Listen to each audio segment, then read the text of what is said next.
he walks over and he said, hey, how you doing? I'm like, great. And I don't remember what I said. He said, you want to see the scene we're doing? It's just me, John O'Hurley, and Chris Carter in a little room. I'm like, uh-huh. Yeah, I do. And the next thing you know, I didn't plan this. And I didn't flex my outrageous muscles prior to this. I wouldn't have been able to do this. I'm standing in a room. They were shooting their Halloween episode. There's David. There's the director. There's John. I'm going, outrageous. And again, I do enough of these, you get a little more outrageous. You push the envelope and you enjoy your life and you have what I call fun. I'm noticing that Chris is kind of moving his hand. It's a little cold in the room, and I said, I used to be a massage therapist. I said, hey, you want me to work on your hand a little bit? He said, yeah, I'd love that. So I started, and I went in and just, I thought, it feels great. It's kind of crazy. Now, I may be too outrageous for most of you, but it took a long time for me to get here. If you're not a portion of this. So then David, you come, he says, wow, could you work on my shoulders? I'm like, uh-huh. Wait, no, it gets better. Then we're all sitting taking a break, and I'm kind of massaging David's shoulders, and in walks Taylor Leone, his wife. And she's like, what do you do? I'm like, huh? Playing with your husband? I don't know. She invites me to visit her on the set of her sitcom in Los Angeles, assuming that I know these people.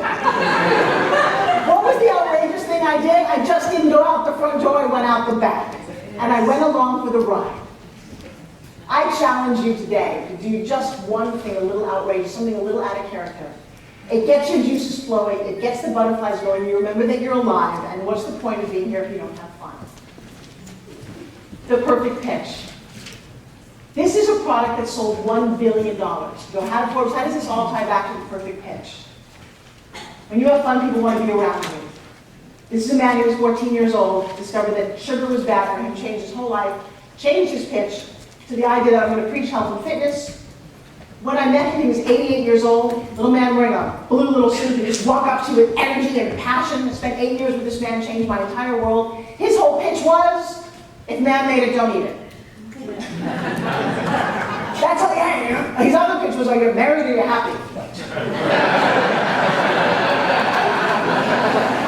He would get a laugh. The next thing you know, you're talking about life and love and food, and it was his doorway into his world. George, do we have a time at all? Do you know? Okay. So that changed both of our lives. We had a conversation on television. Neither one of us pitched anything. It aired 400 times a week, sold $1 billion worth of product in 8 years in 80 countries. About fresh juice. Again, what did we talk about? The features of what a juice is and how the fiber works? No!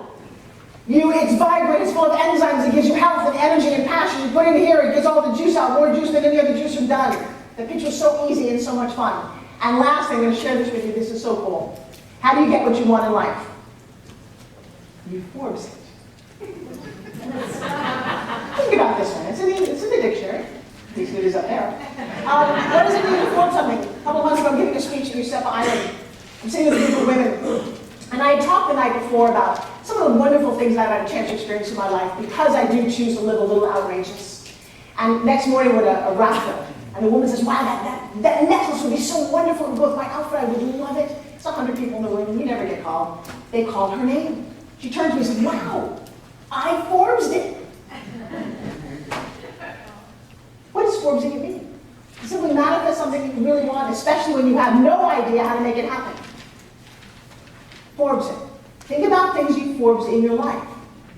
Daniel Forbes an idea, he didn't know it, of bringing entrepreneurs and giving them the tools to make them successful in a simple, systematic way. Wrote 2 best-selling books about it.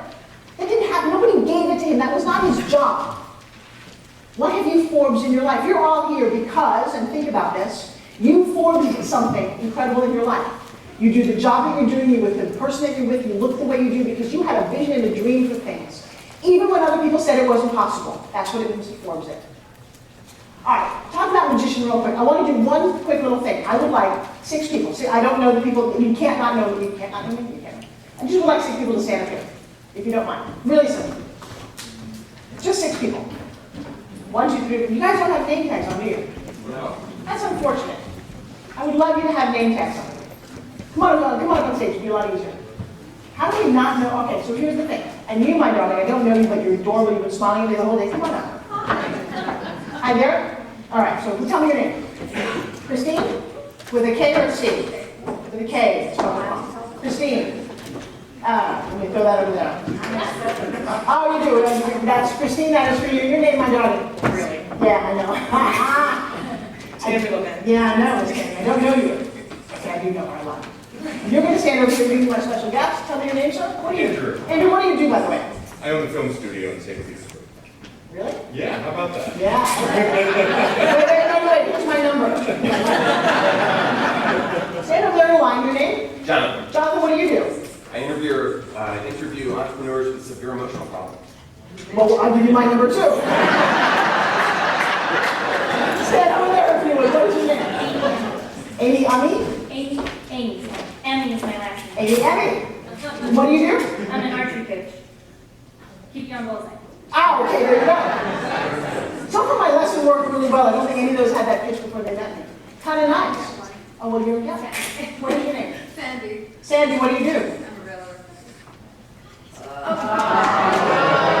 just spent 40 minutes and I'm a realtor? This is Okay. why I came here today. Yeah, I know. Okay, so KPI, you're signing up right now for this. Okay. I'm kidding aside, because that's not good enough, is it? Now that you know what you know. That's not a good enough pitch. Hold on. That's a... Do you hear it, though? You always have 30 seconds of somebody's time. Sandy, do me a favor, real quick, to show that I'm as wonderful as I think I am. Give me the pitch in 30 seconds. Well, I sell beautiful real estate here in Tampa, a beautiful place to live, and, you know, you're making me nervous. We're close, but you see now, if somebody gives you permission, don't you want me to coach her? Yeah. Yeah, you do, because you want to show up here 9 months later and have her stand here and give you this pitch that just rocks the world. All right, what is your name? Jeannie. Jeannie, do me a favor, stand here. Hi there. Oh, Jeannie, stand here. Do me a favor. Now, I don't know you, right? Right. I made a prediction. And the prediction was just to make sure, okay, I know the predictions, I want you to hold that right there.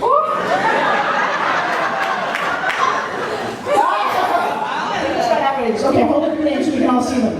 Yeah, do you want to see them? Okay. What I want you to do is I want you to walk down here real quick and just point to 3 people, any 3 people if you would. Quickly. 1, 2, and 3. Will those 3 people do me a favor and join her and come sit up to go off stage for me? If you would, thank you guys. Give a big round of applause. So you can come here for a second. Give a big round of applause. They don't know what they're doing. You guys all sit down. Come here, the 3 of you. Come stand on my bullseye. Let's come here. Come here. All right. I need you to, if you would. This is a magic trick. If you would, walk over and point to any 2 of those people. Okay, so we're gonna, okay. No, that's okay. We're gonna keep these 2 people here, the 2 that she pointed to. Come here, Yeah, no, you're good. Thank you, Sandy, for playing. Who do I have left? I have Amy and Jonathan. They make a very nice couple. Thank you for coming. This is the Bachelorette. All right, so you, my darling, are doing a wonderful job. You don't even know what you're doing. I'm about to cut you in half. All right, if you would simply point to one of these 2 people. Point to her. You're going to stay here, Jonathan. Thank you so very much. No, you're going to stay. She pointed to you. You get to stay. Now, here's the thing. Just stand in the bullseye. I liked your red jacket. We had 6 people that I didn't know and a 7th one who was nice enough to play with us. Here's what I know. You begin with the end in mind. I started the whole presentation that way. That's what magicians do. Why is Forbes Riley the $2 billion host? Would you reach down your shirt and show who I predicted that you'd have standing on stage at the end of this trip? Show them your name and show them her name. Thank you very much. Wow.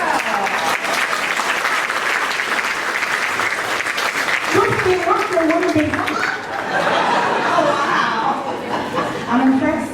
Thank you very much. I am too, so glad it worked.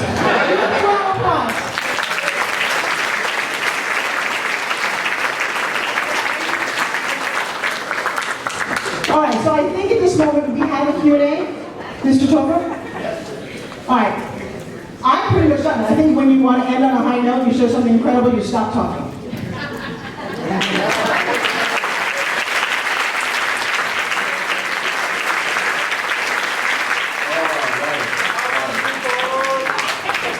Thank you very much, Forbes. Thank you very much. All right, we are.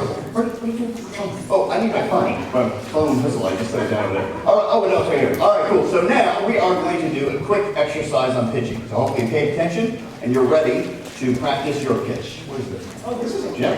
So, here's what's going to happen. Look at that next slide, too. I don't think I did my slide. Oh, okay, that was the idea. Don't worry about that. So here's what we're going to do. We're going to have you guys practice your pitching skills. It's also a wonderful time for those of you who have teeny tiny bladders to jump out and go pee. By the way, there are restrooms on every floor, so depending upon how far you are, you're upset. Did you just encourage them to go pee when I'm doing my thing? No. We're doing a pitching exercise. We want you to stay in here and do it, and here's the rule. If you have to go pee because you have a teeny tiny bladder, what we're going to ask you to do is pitch to the person next to you in the toilet. Yeah? So, here's how this is going to work. We've got, I got a whistle, and this shows how pathetic modern technology is, because I didn't have a whistle, so I downloaded a whistle app. So, what's going to happen is, we're going to have you guys pitch what you do to the person next to you or somebody in your area. You're basically going to go up and say, what do you do?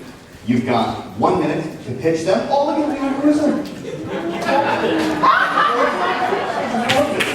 What's going to happen with my lame little whistle app?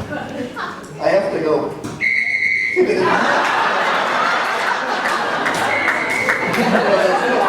Yeah. Anyway, we'll stick with the whistle. Is this your whistle?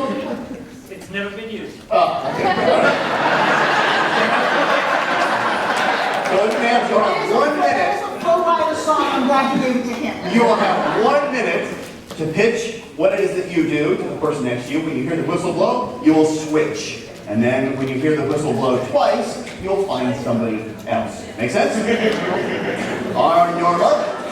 Get set. Go.